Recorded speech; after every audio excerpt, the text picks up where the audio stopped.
In the land of grills, we got a PK challenge going on there. We got the original against the all new original. And you know what? We had to bring in an expert for this one. We've got the one and only Barbecue Brian. Mad Horse Barbecue, folks. Check him out on YouTube. And also a member of award-winning... Actually, hold on. Oh, man, folks, check out these PKs. All right, well, got commentary going on by Barbecue Brian. He's also a member of Ash Kickin' Barbecue award-winning team today, this year, folks. They did very excellent. Actually, they were at the World Series of Barbecue, and they actually had a call on the first night, Brian? Yeah. First night, you got a call for... Brisket in what place?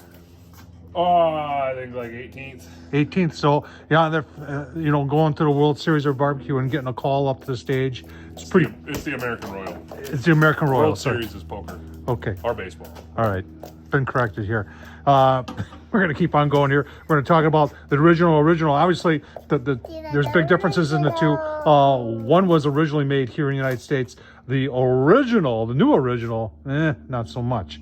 So there's some big differences here. We're going to look at them, and you know what? I'm going to show you some. We're going to do some massive amount of steak on these two grills today, folks. Biggest one. Yeah, that's the biggest one. That's grandson Baker saying all that. Well, let's get looking at the differences between the original PK and the new original PK. Obviously, the vents are probably one of the biggest things going on there. You've got top vents are totally different. They've gone circular with the new ones, and when it comes to the vents on the bottom, you can see they've got covers over on the new original one. Now we're using a different.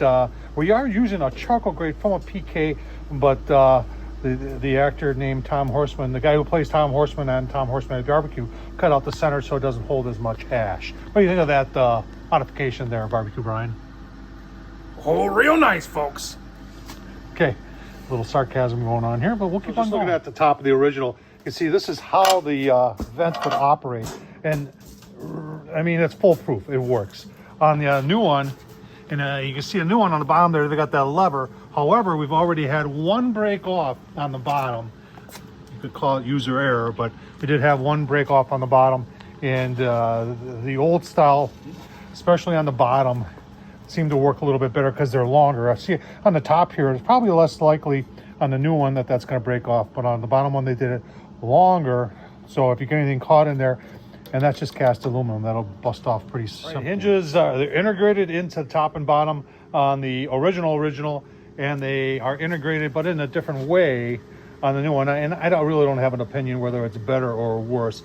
I do like the fact that they integrated them in to the casting, and it seems to work just fine on both of them. The new one, the new original, has these holes right up here that line up with these pins down here. Now, I'm really not sure, other than for transportation purposes, and of course lining it up with the cart, whereas on the original it's got hooks and holds it right on there. I actually think the original idea is a little bit better than the new original. Exciting time here with dumping charcoal. Oh man,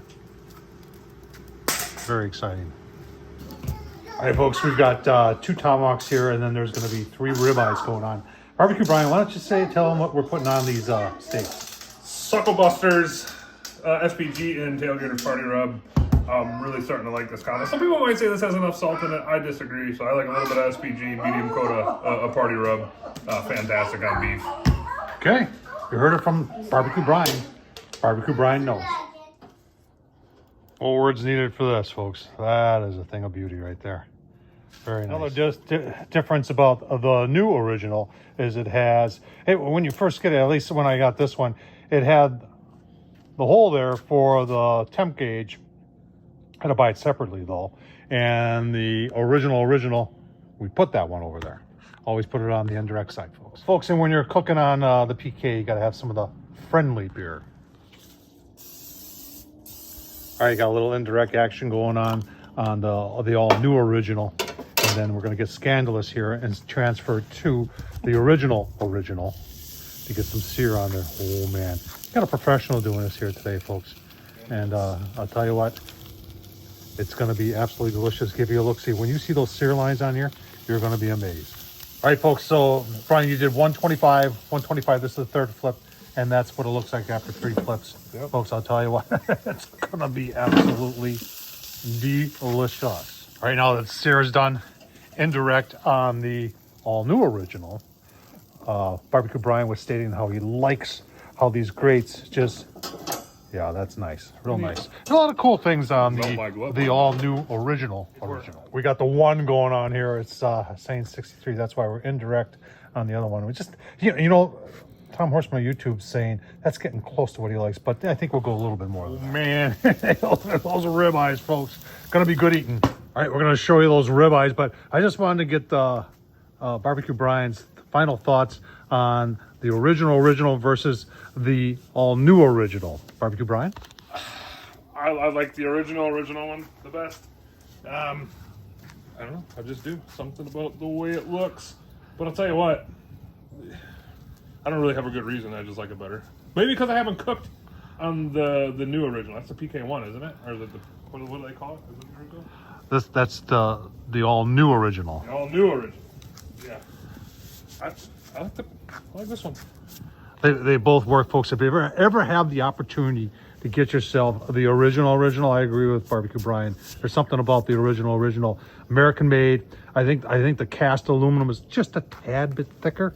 If you were to check out the weights, it stands a little bit more wide, especially with the stand, so it's a little bit more sturdy.